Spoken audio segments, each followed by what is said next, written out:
at Penji is our commitment to helping those who are making sacrifices to help others.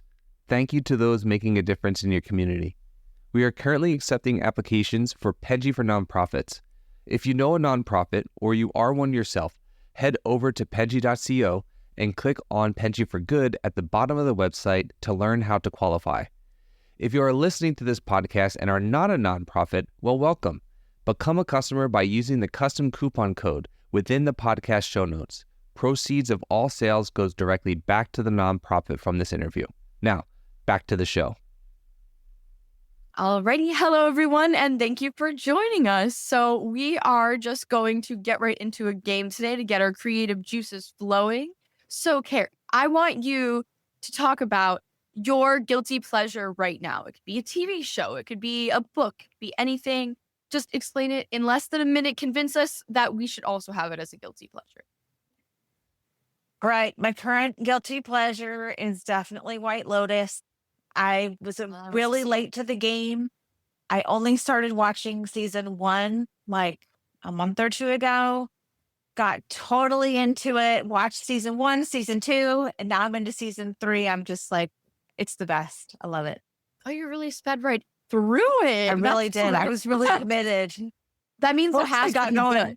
good. Yes.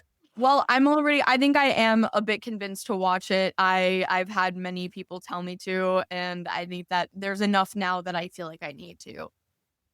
Yeah, just really fascinating commentary on human beings and social issues that are very interesting.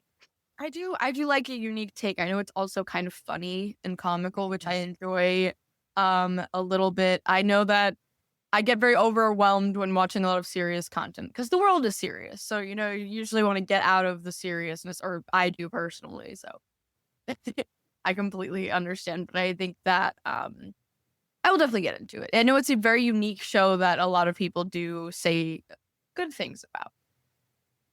Well, hello, everyone. Again, welcome to Unified Purpose. This is the podcast where we share inspiring tales of compassion, resilience, and community spirit. I'm your host, Shannon, Penji's Partnership Coordinator, and I'm joined here today with a very special guest, Carrie Grover from Tracy Community Connection Center. Thank you so much for joining me today. I really appreciate it, and thank you for getting the ball rolling with our fun little question.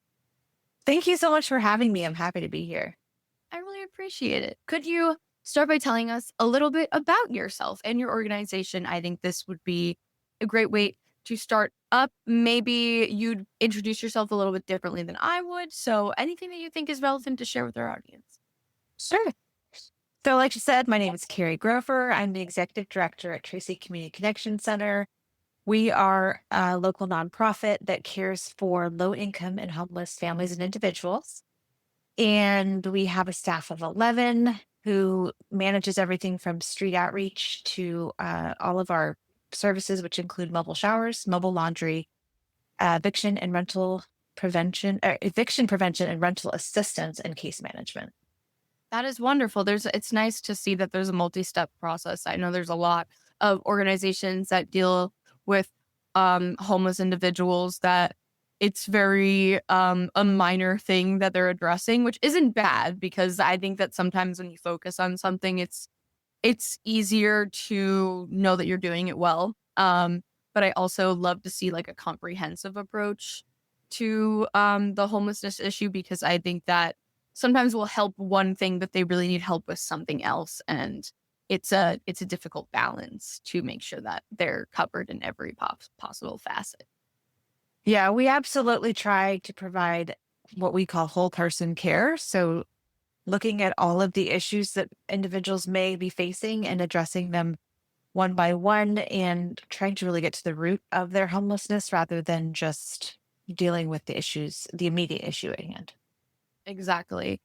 So what are some different strategies that you put into place to approach someone that is homeless or may need help? We really approach our work through a relationship model where we build relationships with individuals, and it may take time, sometimes years. My staff, especially the outreach staff, have fantastic patience, and they are willing to invest time in the relationship with these individuals so that when they are ready to receive services, they know who to approach, and they know where to find help. So it may, like I said, it may take years, but I can tell you several examples of individuals who will come to my staff and say, okay, I'm ready to get clean and sober. Okay, I'm ready to start addressing my mental health needs. Okay, I'm ready to look for employment, but it often takes a long time to get up to that point. And so that relationship piece is key for us.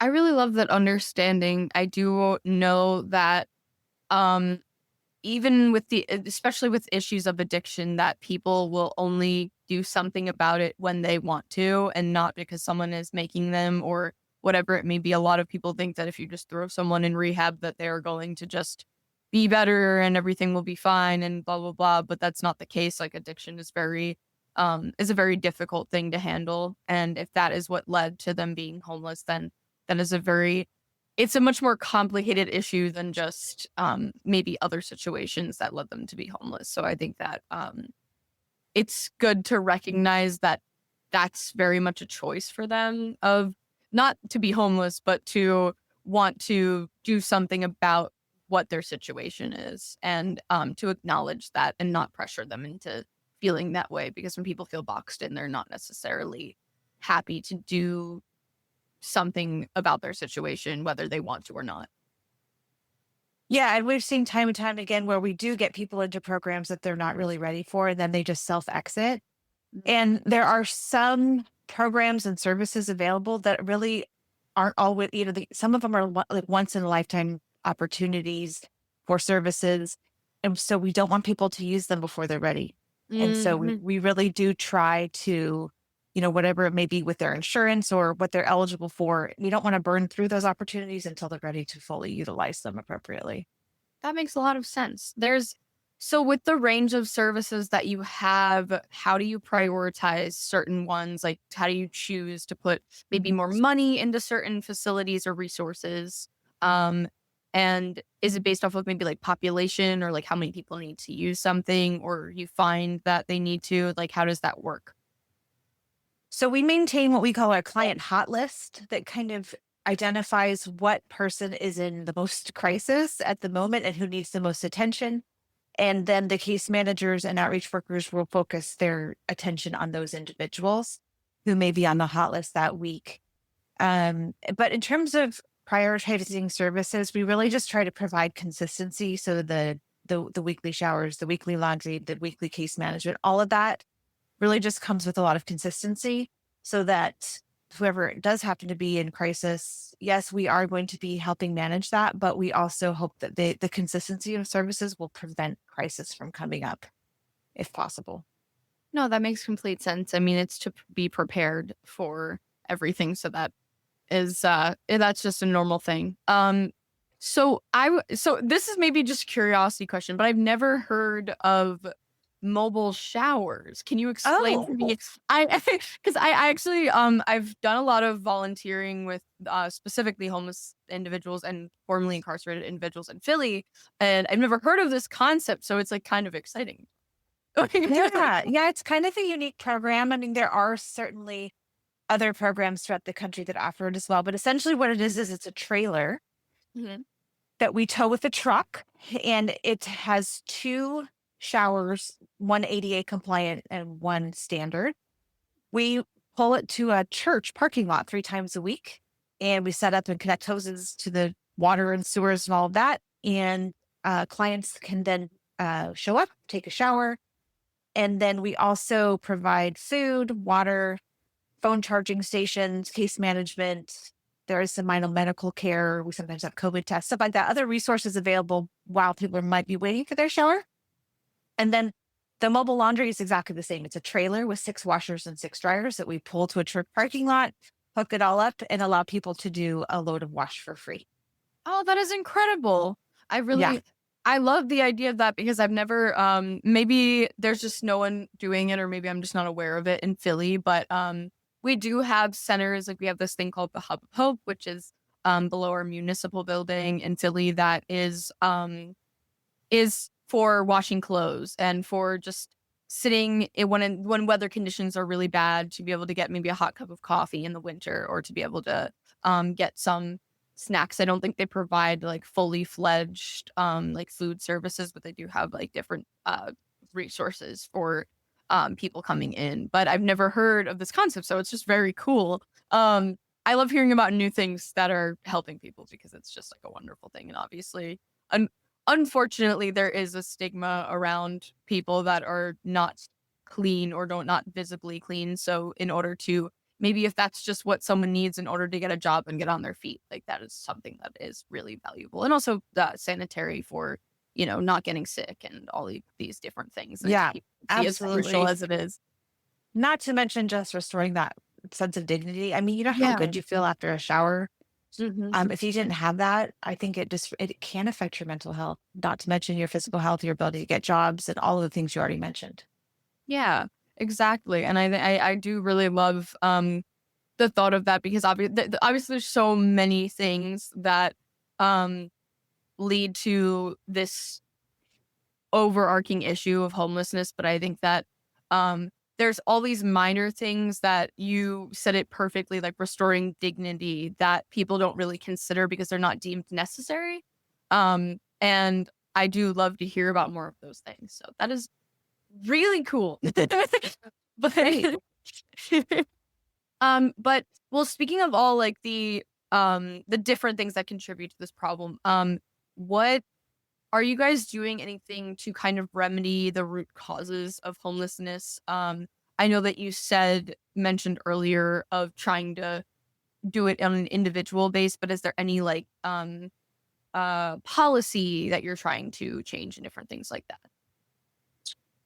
That's a good question. So we do work with low income families who are at risk of becoming homeless and try to keep them housed. So our eviction prevention program is one effort there because it's a lot easier to keep somebody housed than to rehouse them once they become homeless. Yes. So if there's a family who is facing eviction in their current property, we partner with a county agency to help pay 1 month of rent directly to the landlord to keep that family housed. That's So incredible. that's something we're really passionate about is preventing homelessness from starting if we can keep them housed. And then as far as advocacy, we really work with our local continuum of care and other local nonprofits to make sure that legislation and whatnot is happening in helpful ways.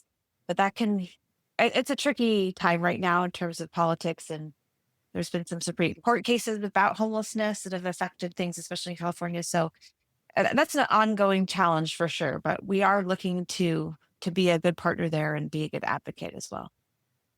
I can really understand the struggles around all of this, especially there are a lot of things changing politically that may negatively affect a lot of nonprofits. I guess, okay, switching gears a little bit, because you said something earlier that just tickled my brain a little bit. You said that you work with individuals to find the root cause of their problem. And that you work with them on like a lengthy basis until they like feel they're comfortable. How do you kind of work with them to get them to trust you and feel comfortable coming to you? Because like, what does that process look like? Because I know it's not just talking, like there's probably so many more things. Is it just like they participate in a lot of different events and therefore they kind of like, it's just a good taste in their mouth, or how does that work? Yeah. So when they come and receive services, either the shower or the laundry services, I think that builds that relationship of trust. It's an ongoing, consistent service we provide. But mostly people self-refer. They need help and they're there because they want to be there. We don't really force anybody to come get services.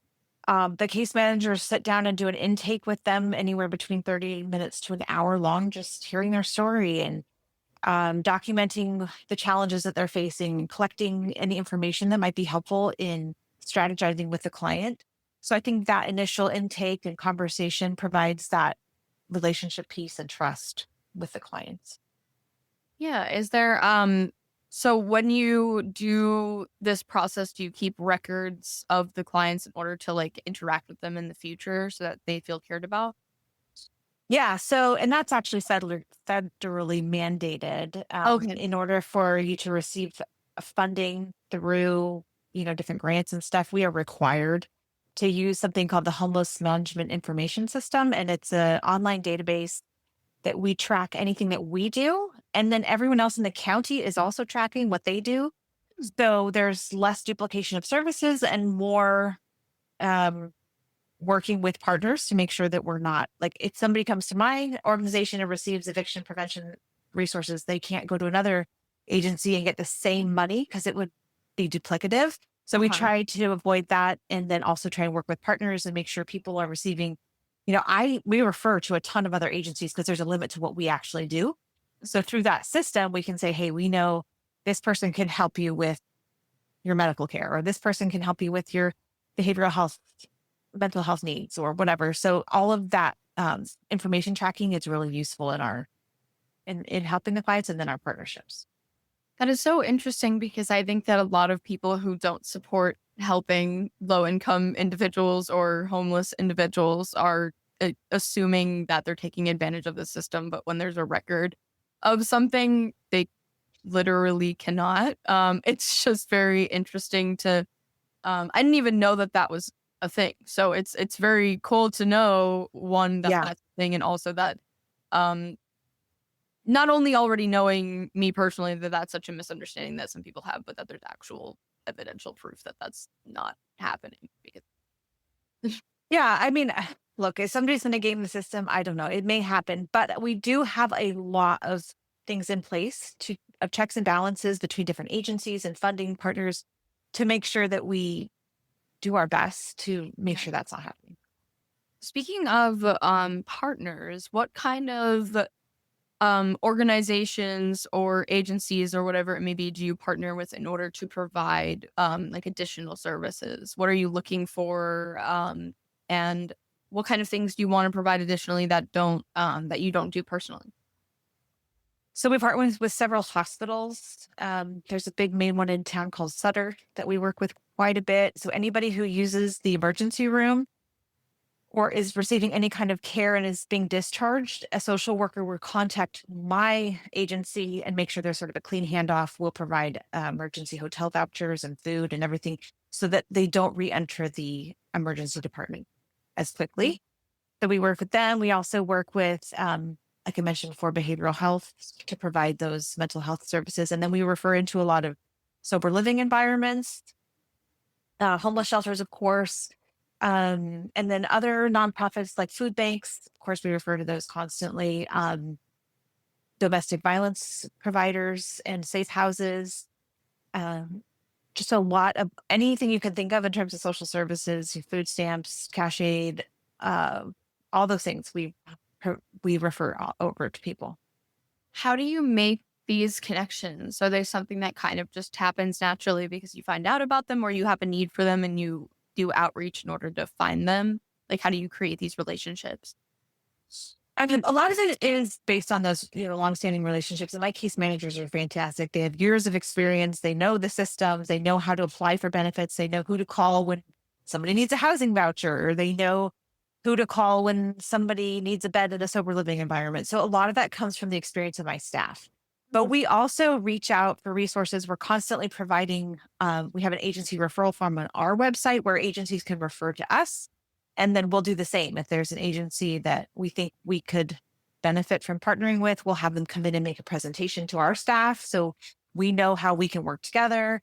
So it's an ongoing relationship piece, learning piece. Anytime I learn about a new place, I'm like, hey, case manager, did you know about this new sober living Mhm. home or whatever? So it's a constant sharing and updating of resources throughout the county. Oh, that's wonderful. I think that it's really nice to have the sense of community to be able to interact with a bunch of people who have a similar goal but do a lot of different things.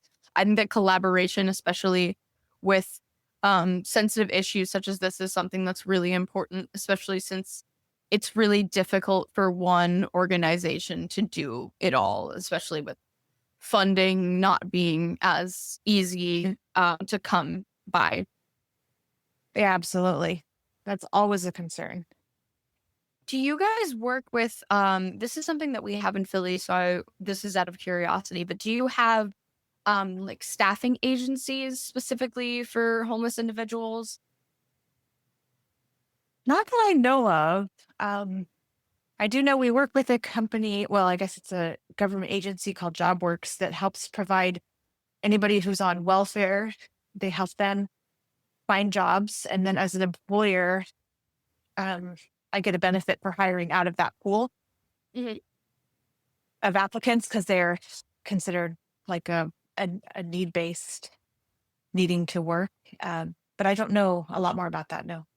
Interesting. Okay. Because there I used to work for a staffing agency that would specifically help homeless and formerly incarcerated individuals in Oh, Philly. cool. And it was specifically for that exact reason. There were also like other things that they did that was talking like we would go to sober living facilities and talk to individuals about this and like kind of have different like Oh, um conferences, so to speak, kind of thing. But I was just wondering if that was a thing that they do in other states because I know that they have like a couple of locations, but I don't know if California is one of them or in your area specifically. if But there is, I need to find it. I know that there is a real push at helping, especially like veterans and formerly yeah, incarcerated individuals, and making sure that they're taken care of and finding employment. And so, yeah, that's definitely something I'd be curious to learn more about. I will definitely look into that for you. Because I just love learning about these different facilities. I think that there's so much that we can do. And unfortunately, I think the government does lack a little bit in being able to help these things. So organizations kind of pick up the slack, even if they're getting government funding. And a lot of them are getting like 1% of government funding, and the rest of it is Yeah. stakeholders' donations. But yeah, this is something that I noticed was a very it was a very great thing to come upon because I think that we do solve a lot of the issues at hand that are maybe earlier on or things that are deemed necessary, but then we get to the job part or being able to make money again, and there's like a separation there for some reason. And I would love to foster a collaboration if you could ever want to get involved. But it does seem like you guys are doing a lot in so many different categories to be able to remedy this issue. Yeah, and I will say too that some of my individuals that I have on staff have lived experience as somebody who was previously homeless. And so that That's incredible. really, yeah, really provides that insight in a way that I think when, you talk about building trust and being willing to accept services, if you have somebody who says, "Hey, I was there and now I have gotten out of it and employed and whatnot," I think somebody would be much more willing to listen to somebody who can say, "I did this and let me help you," as opposed to somebody who's like, "Well, I don't know, but I think you shouldn't be homeless anymore," you know? So I do really appreciate those staff members and their expertise and their lived experience. Yeah, that's incredible to be able to talk to someone that understands your situation. I think that is like I think that a lot of people in these situations feel very stuck and that they can't get out of them. And also to be able to have almost that inspiration of knowing that it's possible. Because I think that, especially if you're on the street for so long and you're only seeing maybe other people on the street live in your same situation, it's kind of, you might get into this head of hopelessness and that, nothing can be done. And so to be able to talk to someone that has actively gone through that and been able to get out of that situation is probably extremely helpful for those individuals. Yeah, I agree. So, moving on to, I want to know you, how do you measure the success of your organization? So, because obviously I know that's, you might see it on the ground, and that is, I think, probably the most important. But I think that obviously there's a measure of success that you need to show to stakeholders and donors and all these different things. How do you do that? Yeah, so we kind of talk about our success in two different ways. One would be just amount of services provided, right? Number Mhm. of clients. Our numbers from 2023 to 2024 almost doubled. So we Yeah. saw, I want to say 733 individuals in 2023 and 1,600 that's more than doubled in 2024. So just That demonstrates the need. I was I don't gonna know. say that Yeah, sounds like I was like good, but then I was like, right. huh? It doesn't really demonstrate a success, but Yes. I mean, it's successful in reaching people. Which is good. But I think that another measure of success has to be diverting people out of homelessness and finding solutions, right? So just because we provide a service doesn't demonstrate any success, in my opinion. So we try to focus on the number of individuals who remain housed after they provide or receive services from us. So we'll count the number of unsheltered bed nights provided. So, individuals who are being housed for how many nights that of the year, or whatever. So we do try to focus on some more outcomes and positive results. Um, but and again, all that's tracked digitally, and we can pull all kinds of reports and stuff. But also, I really do try to focus on the one-on-one stories, and there's so many.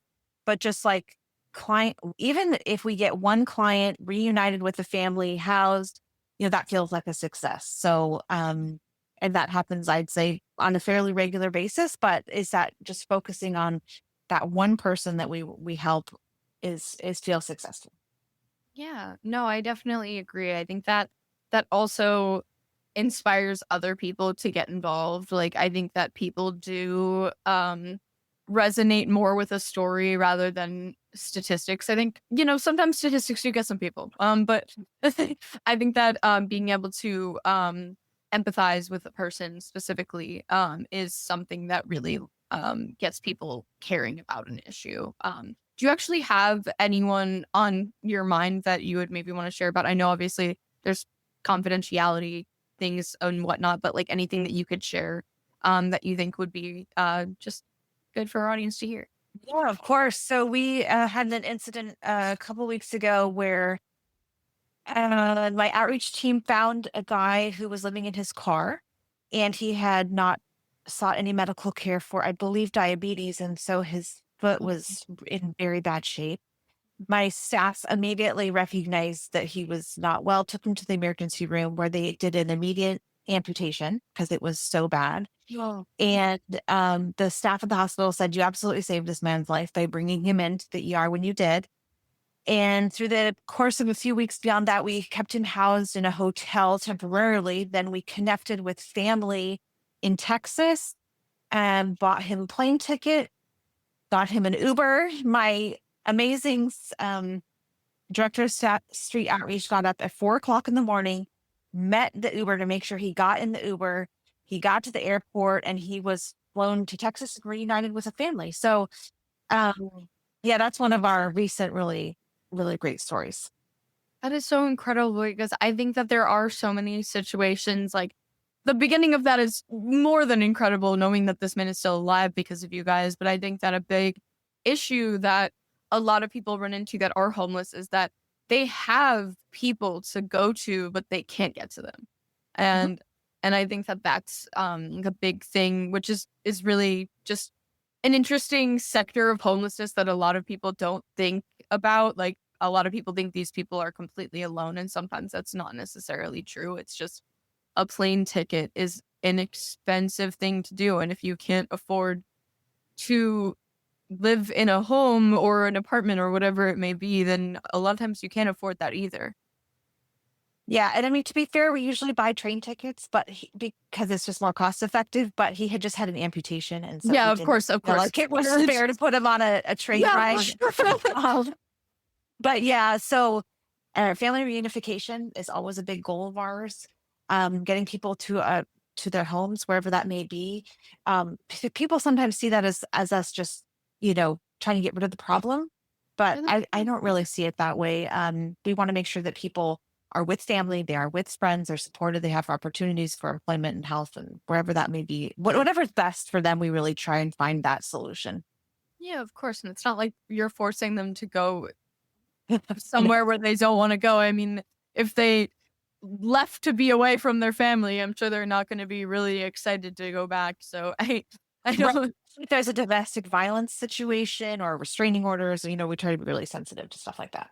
Yeah, of course. So I think that that is not even close to throwing money at a problem. That's just connecting people in which it makes sense. And if that's going to help them in the best way, then that's going to help them in the best way. Because it's not a one size fits all kind of thing. Every individual has a different story and a different way of, maybe getting or improving their lives, or feeling better, and that's not necessarily it's not the same for every person.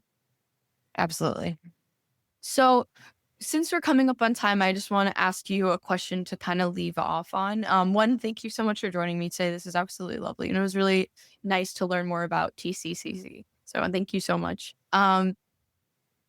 Can you tell me what your long-term goals are for the future? Like, what do you want to accomplish? Maybe something super overzealous that you think like maybe this won't happen, but I'd really like it to happen. And your inspirations for the future. Yeah. Oh, I love that question. My goal would be to I would really like to stand up a heating and, I guess, a warming and cooling center in our city. We don't really have, we do have a shelter, and I don't operate that, thank goodness. The city does, but I would like a sort of more like a day center. So maybe I could put my office, move our offices into like a standalone center where people can spend their time there if they need to more so. Right now we're a little limited on space. But where we could, have a really welcoming environment and we do live in California, but it still does get really cold and rainy and really hot in the summers. And so just a spot where people can come and, often what they just need is a cup of coffee and somebody to say hello. And so I would love to be the city's provider of that warming and cooling center, and then just continue to have more case managers because we can't handle the load as it is. So just really having more staff would be amazing. And just continuing to support the staff that I do have because it's a tough job and I want to make sure they don't burn out. So those are some of my goals right now. I think that's lovely. I do definitely see the need for the warming and cooling facilities. I do hear that these save lives genuinely, not even just for the camaraderie aspect of, or the social aspect of the idea that many of this population is ignored often just because people are uncomfortable with it, or that they're uncomfortable with the idea of giving someone money or whatever it may be that they may be asking them of, or they're just there and people are uncomfortable with the sight of seeing someone homeless and they don't acknowledge them at all. And that's normal, especially in a city. Seeing it myself, it's so sad. It is. I talked to an organization a few months ago that also operates in California. I am missing the name. It's not coming to me, but that basically just connects people through like messaging and just so that they have someone to talk to, like and I think that is so incredible because that is a big aspect that I think is ignored about homelessness as well, is the idea that you feel like less of a person because people don't treat you like a person, and it's not, you don't get even pleasantries. You just get Yes. a lot of the time. And to just have a facility where you can just be acknowledged by people. Like, I love that you just said, like, to say hi, hello, like to just, be acknowledged and know that you're, a person. Yeah. I mean, I think if nothing else, if we can humanize homeless people, I think we've succeeded.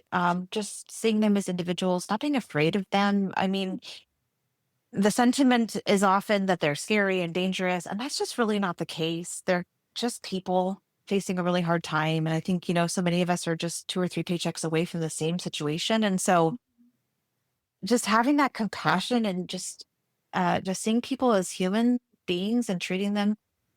I mean, sure, there's different challenges that they face and whatnot, but just seeing them as human beings is really all we can do and what we should be doing. Exactly. And I think that people don't have enough empathy or understanding, especially like a lot of people can't understand the idea of not having food or water for days. I that someone might act differently because of that, but that doesn't make them any less human. That literally makes them more human, if anything, because that's how a human reacts to not having, that's how a living thing reacts to not having the proper Yeah. resources to sustain them. And I definitely think that just teaching compassion is a big part of this process to the general population, not just to the homeless. They don't need compassion. They just need help. I think that's a big part of it, as well as like educating the public to be more understanding of people in situations like this, because I think that's the biggest problem of all. And I think people do feel helpless. They don't know what to do. They see someone, they are kind, they are compassionate, but they're like, what can I do? Yeah. And I always say, reach out to your local organization to provide services and ask them, how can they help? Mm-hmm. Maybe that's a donation. Maybe that's volunteering. Maybe that's advocacy, whatever it may be. But like, if you feel helpless when you see and you don't know what to do, there's most likely an organization in your community doing this work. Send them $5 a month. Just even a little bit can be so helpful to that organization, and they will help. They're doing the work, and then you can feel like you're a part of it too. Exactly. And I think that is a wonderful note to end on, because it's very wholesome and it's a call to action for the audience. I really do appreciate you coming on today. Learning about your organization was absolutely incredible. And I think it's absolutely wonderful to be able to learn more about people doing something about this, because I do think that the experience that I've had with these individuals, I do think that compassion and understanding is something that is so important. And it's great to see how much you care. Well, thank you. Thank you so much for having me. Thank you. And thank you everyone for listening or watching. Please make sure to participate in maybe not just this organization, but other organizations doing things similar to Carrie. And I appreciate you guys for watching and listening. Thank you so much. You've been listening to Unified Purpose, brought to you by Penji. Check out the show notes to learn more about today's guest. And to learn more about Penji, the human-first creative subscription service, head over to penji.co. And by the way, if you're still listening, it would mean the absolute world to us if you were to share this podcast with a friend and, of course, subscribe.